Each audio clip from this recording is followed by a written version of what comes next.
Good morning. I hope you all are doing well. We're going to stop looking over the previous chapter where I did get to the parts that I really wanted to on Monday. And we're going to start now a review session. Monday of next week is Memorial Day, and so the entire campus is closed. There won't be a lecture, no office hours, etc., etc. So I'm going to try and push as much review time in as possible.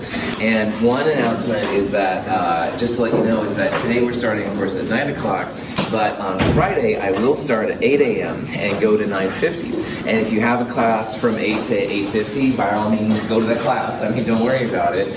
You can come to all, part, or none of the review as you see fit. But we will start at 8 o'clock. I will review, or I will record it all, assuming technology doesn't let me down. We'll be good to go. Take care of some more balancing and stuff. Questions on that kind of stuff? Cool. Next week and stuff will be the second midterm exam, as we talked about yesterday, because everyone here is from my Tuesday sections. Good. So next week and stuff, I didn't put quiz 5 up there because I wasn't sure if anybody was going to be here from Wednesday, and I'm the dorky instructor. However, you know that quiz 5 is also due next week as well.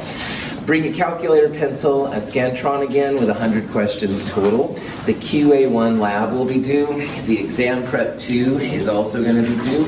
Exam preps, remember, are right after the problem sets in the companion, or you can get it online. And by all means, if you can't find it, email me and I will totally send it to you.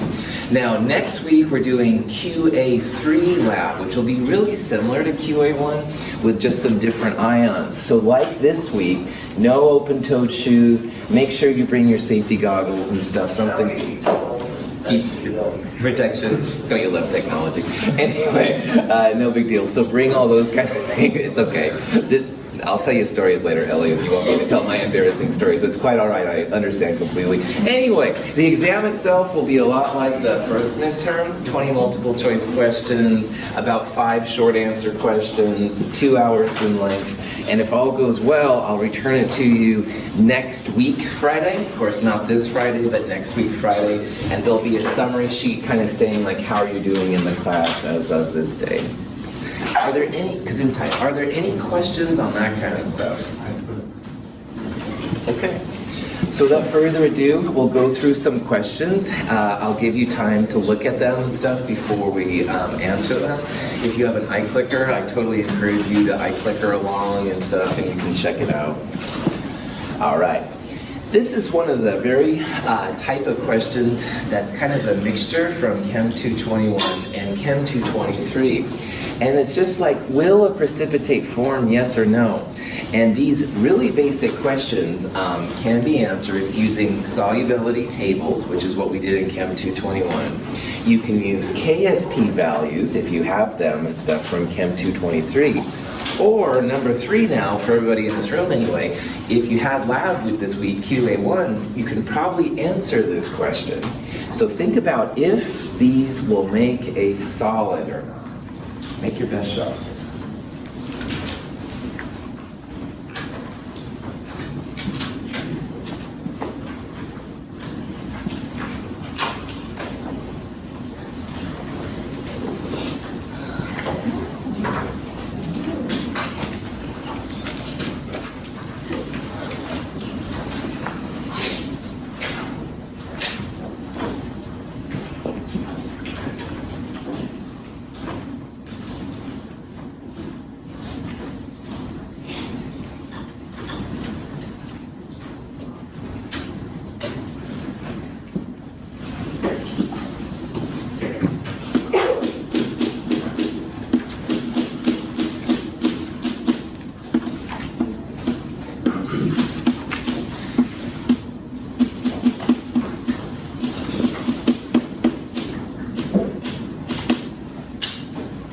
One of the rules we looked at in Chem 221 was, one of the solubility rules was if you have a salt with chloride, bromide, or iodide, all right?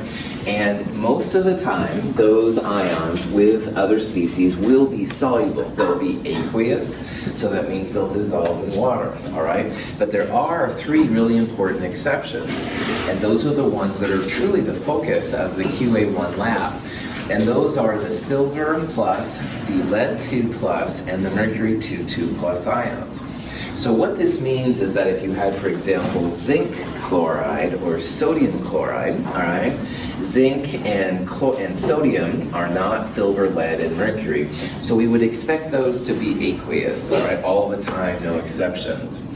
But lead 2 plus specifically, is one of the exceptions. So lead 2 plus and chloride, something should happen. It'll make a solid. So in this reaction, this is a lead 2 plus. All right, nitrate is a -1, and there's 2 of them. So that's like -2. This is a +2 lead. The potassium here is a boring, if you will, spectator ion. We're not really too concerned about that in this reaction. It's the chloride here, which is interesting. So chlorides, which is what KCl has, combined with the lead, which is what lead 2 nitrate has, that's going to make a solid. All right, and that's one of the group 1A cations. All right, this reaction with chloride, bromide, and iodide is kind of what defines them and stuff. And again, most compounds with chloride, you would expect it to be aqueous. This is just kind of a weird one. Any questions on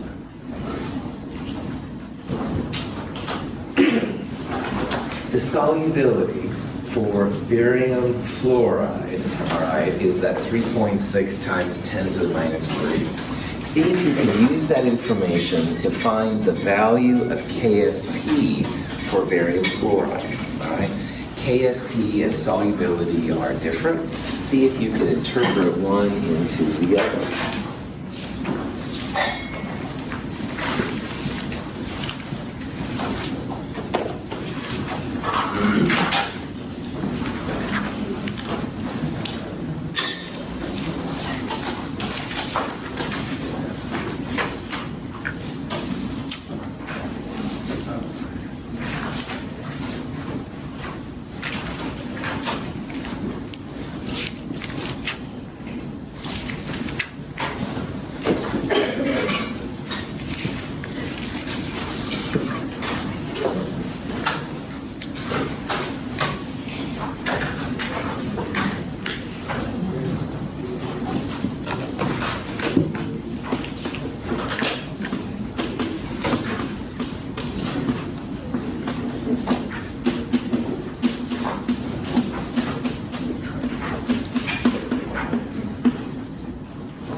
Solubility is the moles per liter of the compound that dissociate in water, that dissolve, okay? And a lot of times I've been using solubility as the symbol X, and that's very informal, but that's what I've been using. And I like to use X because it allows you to use the stoichiometry of the molecule to figure out what the relationship is to KSP. So in this value, for every mole of barium fluoride that dissociates, I'm going to refer to it just as X. And so the relationship between barium fluoride and barium is 1-to-1, or if it was X moles dissolved, you would have X moles of barium ion. What do you think the relationship would be between barium fluoride and fluoride? 2X, that's right. The stoichiometry shows up and stuff in the X parts as well. So again, remember that every time we talk about solubility, it's just the moles of the initial compound that are actually breaking down in water, the ones that are dissolving. So X moles of barium fluoride are making X moles of barium and 2X for fluoride. Now, this number up here, the 3.6 times 10 to the minus 3, that is the X number, all right? X is literally 3.6 times 10 to the minus 3. So in a KSP expression, products over reactants, we don't include solids or liquids for that matter. So KSP would be barium times fluoride. The barium is literally just X, okay? And the fluoride will be 2X because of that 2-to-1 ratio right there. And so one way to do this was you could put the X as 3.6 times 10 to the minus 3 here. Here you'd have 2 times 3.6, or 7.2 times 10 to the minus 3, and you'd square it, and that would be a cool way to do this problem. You could also do what we talked about in lecture. This is X, this is 2X quantity squared, and when you solve for it, 4X to the third would be an alternative way to do it. This X, again, is the 3.6 times 10 to the minus 3. So either 3.6 times 10 to the minus 3 times 2 times 3.6 10 to the minus 3 squared, or 4 times 3.6 10 to the minus 3 to the third power, and either way is cool. You should come up with 1.9 times 10 to the minus 7. All right? If you have 2 anions for every 1 cation, or 2 cations for every 1 anion, that's where the 4x cubed thing comes in. If it's 1-to-1, then you'll have an X squared to KSB dependence. Any questions?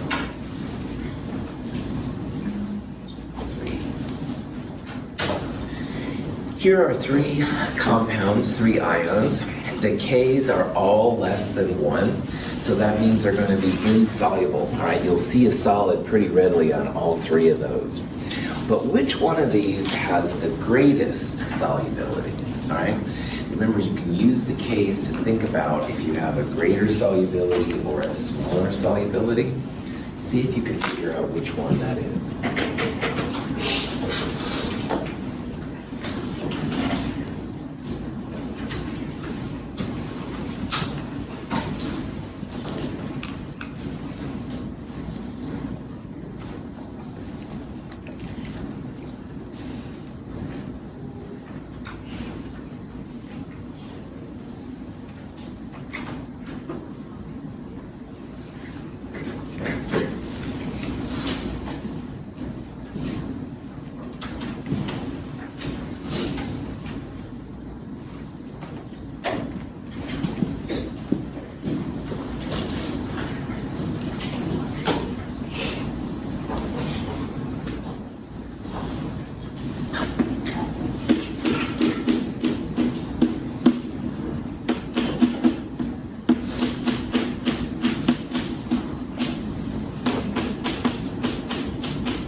There's 2 different ways to answer this problem, and I want to talk about both of them, and again, either way is fine. One way is through raw math. You can actually find the solubility X. All of these compounds are 1 lead to 1 anion, 1-to-1. So up here I wrote just generic MX, all right? So this M would be a lead, and the X would be like whatever else is there. And for every lead, you're going to get that 1 cation. So these are like 1-to-1. all right? Now, solubility, again, is the X, and that's kind of what this question is asking for. So if you actually want to find the values, it's like X for the lead, X for whatever else it is, X squared equals KSP. So you could go through and you could solve for solubility, which is really what this question is asking for each one of these. And the biggest one would be the answer, and that would be an awesome way to do it. But lazy chemist me, you can also think about it and predict which one will be based on K. Now as K gets smaller, does that mean you're going to have more reactant or more product? Reactant, that's right. As K gets smaller, you're going to have more reactant. As K gets larger, you're going to have more product. All of these solubilities, all right, the solid is the reactant. So as K gets smaller, that means more solid, more things. You won't have very good solubility. So when you think about these different values, you want, if you're looking for the greatest solubility, you're looking for the biggest value of X. You want the most X, the most solubility possible, all right? And the biggest K, all right, will give you the biggest solubility, all right? It means it's the most product favored of all of those. This would be the least product favored. So the C answer here should be the best one. I didn't even calculate what the solubility was, but if you wanted to, you would just take square root of all of these numbers and figure it out. I prefer to think about things as product favored or reactant favored. If you want something that's more soluble, you want the most product possible, and that means largest K. If the question was asking for the least solubility, least soluble, probably how they say it, then you would look for the smallest K. That would be the most reactant for you. So greater soluble, biggest K, least soluble, smallest K. Yeah, just isn't it backwards for complex ions? Like the solid is the product. And then that's right. Complex ions, Justin, that's a cool question. Complex ions are usually soluble anyway, like they're aqueous already. So we don't usually think about the solubility of complex ions because they're soluble, and the ions that they get into are soluble. There's other things you can do with complex ions, though, absolutely. But Justin's point is right. Complex ions, you have the complex ion as the product, and the pieces that go into it be the reactants. Well done. Other questions? We've got two solutions, potassium sulfite and sodium sulfate. Calcium is being added in slowly. The solid just means you're not going to affect the concentrations, if that makes any difference. The question is, which one of these will precipitate first? The sulfite, the sulfate, or will you have some random reference to Hitchhiker's Guide to the Galaxy which says that ain't appropriateness of this question? I guess I should have.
two different ways to answer this question as well, and I'm happy with either one of them.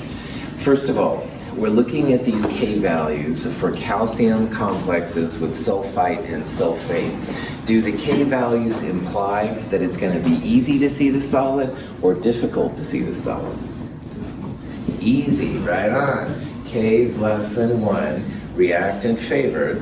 The reactant is going to be the solid in both cases. So if you see a K less than 1, and both of these are less than 1, that means a precipitate will form. All right, you should see it pretty readily.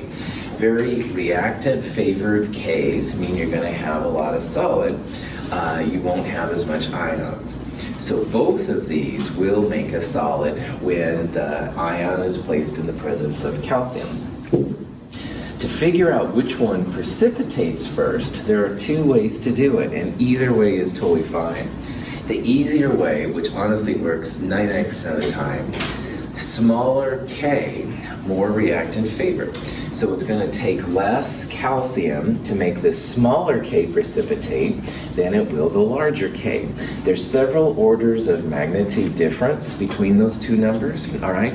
So you could absolutely just say, hey, that K is so much smaller, we're going to predict that calcium sulfate precipitates out first.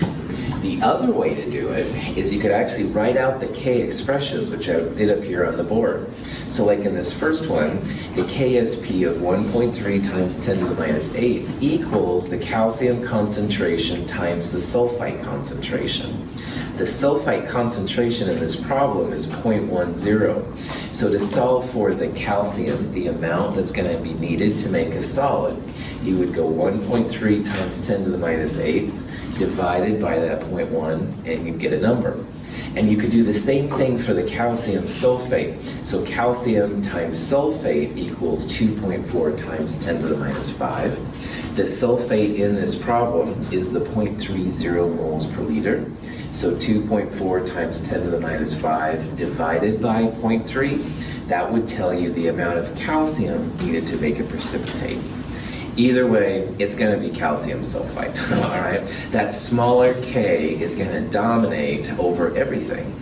So you can see here I actually calculated the numbers, which is cool. I took the respective KSPs and divided by the ion concentrations.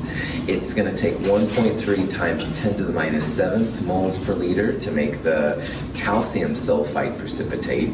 On the other hand, it's going to end up taking 8 times 10 to the minus 5th moles per liter calcium to make the calcium sulfate precipitate. And notice how the sulfate is 3 times as big as the sulfite, but it's that KSP which almost always dominates the solubility argument. So focus on the KSP stuff. Any questions? So back to those kind of questions and the same kind of thing. We saw in this last problem now that the calcium sulfite is going to precipitate first, all right? So the question now is, as the calcium makes the sulfite become calcium sulfite, you're going to lower the sulfite concentration because as the solid is formed, it's pulling sulfite out of the aqueous solution to make the calcium sulfite. So these kind of questions are very common. It says, what is the sulfite concentration as the calcium sulfate just begins to precipitate? Now, back up here and on the lower part of the blackboard, calcium sulfate is going to be calcium times sulfate equals 2.4 times 10 to the minus 5. The sulfate concentration is 0.30. So in this kind of problem, what I would do first is I would solve for the calcium ion when the sulfate begins to precipitate, and that'll be 2.4 times 10 to the minus 5 divided by the 0.30 sulfate. And that number, whatever it is, I would put up in the calcium expression for the CaSO3, the calcium sulfite. And if you take that KSP, 1.3 times 10 to the minus 8th, and divide it by the calcium, that's going to give you the new amount of sulfite. So see if you can do it. It's one of the answers, not E, unfortunately. One of these days I'm going to make a question with 42 as the answer. But anyway, anyway, see if you can figure out which one it is. 3 people have it already. So.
Very cool. All right. I want to visualize with you again what's happening in this problem. All right. In the last part of the problem, we saw that the calcium sulfite will make a solid before the sulfate does. So what we're talking about here now is we're adding more and more calcium, so more and more of the sulfite keeps making a solid. And as the reaction proceeds to the reactant side to making solid, you're going to pull the sulfite out of solution. It's going to be moving more and more to the reactant side. So the value of sulfite that we started with, all right, 0.10, that number is going to go down as your solid forms. So the answer we had on the last page was basically the amount of calcium needed to make the sulfite. In this problem, we're going past that number. We're pulling the sulfite out of solution. So 0.10 is going to go down. All right, it's going to be a number smaller than 0.10 here. And why we want to know this thing, which is kind of weird sounding, I understand, is that we're really trying to separate the sulfite from the sulfate, or at least as much as we can. So we're trying to figure out how much sulfite is left when the calcium sulfate makes a precipitate, all right? And that'll be like our separation. And so, like I said earlier, what we would do is we have a sulfate value of 0.30 moles per liter. So in KSP, calcium times sulfate equals 2.4 times 10 to the minus 5. You would take that 2.4 10 to the minus 5 and divide it by 0.30. That's going to be the calcium needed to make the calcium sulfate precipitate. We're going to take that number then, and we're going to put it in the other KSP expression, the least soluble one. So whatever number you got down here, you're going to put up in the other KSP expression. The calcium times sulfite equals 1.3 times 10 to the minus 8. You can solve for the new sulfite. It should be a number smaller than the number that you started with, 0.10. So when you do all of this, all right, this part right here is the first part. We're figuring out the amount of calcium needed to make the calcium sulfate precipitate. So the 2.4 10 to the minus 5 divided by 0.30, the calcium needed is 8 times 10 to the minus 5. And you're going to take that same number, but put it in the calcium sulfite expression. So that would be the 1.3 10 to the minus 8 divided by the calcium, and it comes out to be 1.6 times 10 to the minus 4 moles per liter. And believe it or not, chemists actually can get kind of excited by this stuff because sulfite was 10 to the minus 1 moles per liter, and it went down to almost 10 to the minus 4. So that's an order 10 to the third, like 1,000 times less, give or take. So that's like cool in chemistry world, separated out. Of course, it's not zero, so it's not a complete separation, but it's many times less than it was. If it's a good value enough for what you're talking about is hard to say, but at least it gets a lot of it out. Any questions on that? Cool. Here's another kind of random question that you might see. Now, magnesium hydroxide, all right? Magnesium hydroxide has a very small KSP. Is this compound, do you think, going to be soluble in water or insoluble? Insoluble. K's less than 1 mean insoluble. You're going to make, you're going to have a lot of solid here because that K is less than 1. However, because it's not totally insoluble, some of the hydroxide will creep in. See if you can figure out what the pH is going to be of this. You'll have to start with the KSP, work your way to hydroxide, and hydroxide through steps can lead you to pH. See if you can figure out which one it is, or at least which ones of those answers are reasonable.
On this problem, let's start with the basics, all right? With a formula like magnesium hydroxide, do you think the pH will be greater than 7, less than 7, equal to 7? Greater than 7. So let's start right there, because this is a source of hydroxide, all right? And like sodium hydroxide and ammonia and all the bases, your pH should be basic, all right? So at the end of the day, we should end up with answers B, C, or E. A and D would both be acidic pHs, all right? So sometimes it helps just to step back for a second and think about that part first. The answer here will be B, C, or E, something with a pH greater than 7. Now, how this problem, what we're going to do here is we're going to go back to the KSP expression, which is the number we have, all right? And magnesium hydroxide, which is very insoluble, like we talked about, is going to break down to magnesium 2+ ions and 2 hydroxide ions. You can see here then that in the equilibrium expression, the KSP, we would have magnesium times hydroxide squared, no solids or liquids, and it's kind of the hydroxide here we're after, all right? Hydroxide will be the source, the way to find pH. And from the last section, Kw equals hydronium times hydroxide. So you can find hydronium from that and then go pH. You could also go hydroxide to POH and then POH to pH. 14 equals pH plus POH. Now, for every X magnesium hydroxide that breaks down, you're going to have X magnesiums and 2X hydroxides. This is the solubility thing once again.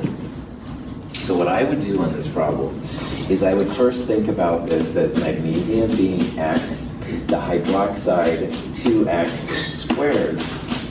This is going to be a 4X cubed equals KSP expression. So if you take that 5.6 10 to the minus 12, divide it by 4, and then take the cubed root of it, that's going to give you X, which is the solubility, all right, like the problems we did before. What is the relationship between hydroxide and solubility in this problem? 2 to 1, that's right. So whatever answer you get there, you want to multiply by 2 in order to find the hydroxide value. Magnesium would be X and hydroxide would be 2X. From there, Kw divided by that number will give you hydronium, and minus log of that would give you pH, or minus log of hydroxide would give you POH. 14 minus POH equals pH, whatever you want to do. 10.35 is the right answer. So you can see here that here's the 4x cubed equals KSP. I took that number, divided it by 4, and take the cubed root. 1.1 times 10 to the minus 4 is the solubility. But it's the hydroxide you want for pH and POH kind of things. Hydroxide is 2 times that number. And from there, I went the hydronium to pH, but you could go POH to pH, either one is fine. 10 to the minus 14th divided by that is hydronium, minus log of that, 10.35. And again, you can check yourself because this should be basic. It's a source of hydroxide, and all sources of hydroxide should be a little bit basic. Any questions? All right. This kind of question is one of the most important probably from these kind of sections. And it's basically like you're mixing two chemicals together. Will something form? Will you see it precipitate? Yes or no? And you can use your KSP value, which is given, and you can also use the solution concentrations and stuff in order to give it. Assume that those concentrations are what they call diluted concentrations, but see if you can figure out, will a solid form or will it not form?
way I would solve this problem is not the only way to solve this problem. So I'm going to let you know that right now. So there are other ways, but what I would do is I would do what I call a K versus Q or a Q versus K.